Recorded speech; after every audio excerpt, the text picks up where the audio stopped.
Salam alaikum wa rahmatullahi wa barakatuh. J'espère que vous allez bien. Aujourd'hui, je vous retrouve pour vous parler des signes de la fin des temps.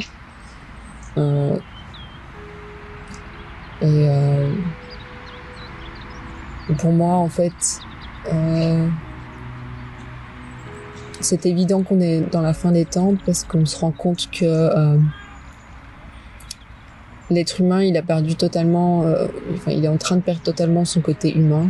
Ces valeurs où on prend soin de l'autre, où on le respecte, on l'écoute, on y fait attention, c'est en train d'être coupé. Surtout quand on voit des pays comme les États-Unis qui prônent America First, donc moi d'abord, mon bien-être d'abord, et qui sont en train de supprimer en fait tout ce qui est droit humain.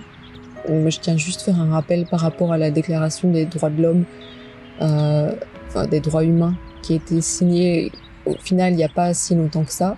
Et on se rend compte que des pays comme les États-Unis par exemple, tout ce qui est liberté d'expression, liberté de croyance est en train de disparaître. On voit une grosse montée du nationalisme, avec des personnes qui sont en train de mélanger la religion et la politique. Et moi, je trouve personnellement que ça fait peur. On voit aussi, par exemple, quand on parle par exemple des pays comme de l'Égypte, je vais vous faire un rappel par rapport à ça, mais on a le cas de justement 14 frères qui font partie de la religion, qui juste parce que en Égypte ils ont été mettre des posters annonçant la bonne nouvelle du Mahdi et des stickers dans les rues, se sont fait arrêter, se sont fait en fait ils se sont pas fait arrêter, ils se sont fait enlever de chez eux, pour que vous compreniez bien, simplement pour avoir affiché leurs croyances par les autorités égyptiennes. Voilà, ils se sont fait arrêter, enlever, torturer. Là actuellement, grâce à Amnesty International, qui a écrit un article. À la base, on pensait qu'ils étaient juste 7 ou 8, mais en fait, ils étaient bien plus nombreux que ça. On a pu les retrouver. Sinon, en fait, ils seraient restés à jamais dans une cave, en train de se faire tabasser jusqu'à leur mort. Donc voilà, moi déjà, je vois ça. Pour moi, c'est déjà un signe évident qu'on est dans la fin des temps. Cette torture, en fait, des autres, juste parce que l'autre est différent, va avoir une autre manière de croire, de penser, de s'habiller. Et pour en revenir au cas des frères égyptiens, il y a justement, je ne sais pas si vous vous rendez compte, mais il y a le cas, il y a un monsieur, il a 65 ans et il est diabétique. Et dû à son diabète, il a déjà du mal de se déplacer. Il a là actuellement ni les soins médicaux nécessaires pour son diabète.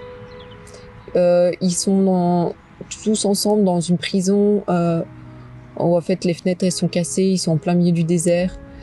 Donc ils sont en train de peler dans leurs cellules. Il y en a qui ont des problèmes de peau. Il y en a qui ont des douleurs aux dents, mais ils ont même pas d'antidouleur, ou alors ils vont en avoir un genre sur la journée. Pour manger, ils ont une cuillère de riz. Et donc, pour revenir au cas de ce monsieur, de cette personne, voilà, actuellement, il est en train de perdre la vue à la faute de soins médicaux. Donc voilà, ça c'est entre guillemets un cas, le cas des membres de notre religion. Mais si on met ça en fait par rapport à la taille du monde, on peut se rendre compte qu'il y a beaucoup de personnes qui sont dans ce genre de situation. Donc dans tout ce qui est pays par exemple musulmans, dès qu'on a une croyance qui est différente de celle qui est validée par l'État, on est martyrisé, persécuté, torturé. On a des fois même même juste le fait en fait de penser différemment.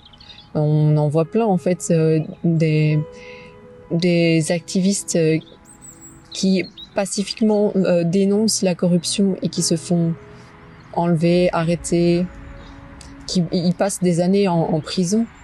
Je veux dire,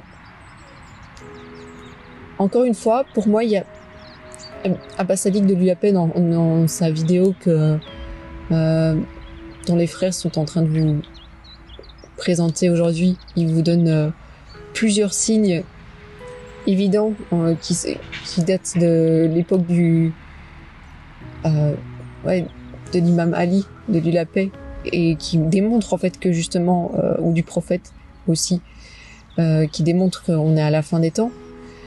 Mais je pense qu'il y a, même sans aller aussi loin et développer autant, je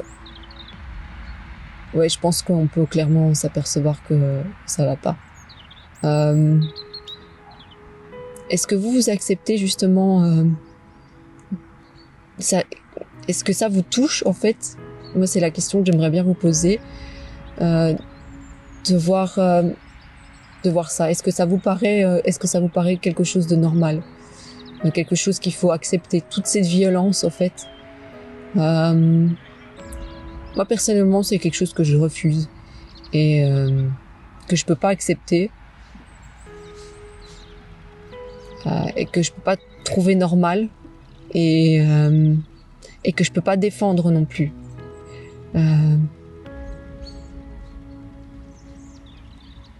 Donc voilà.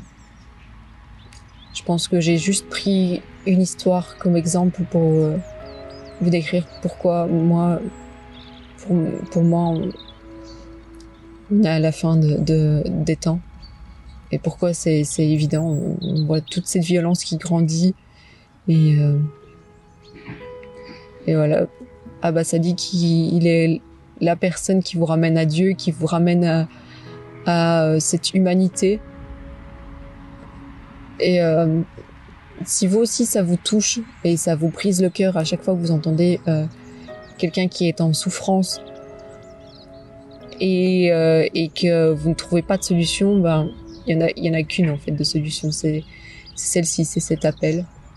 Et je vous invite du coup à rechercher. Salam alaikum wa rahmatullahi wa barakatuh.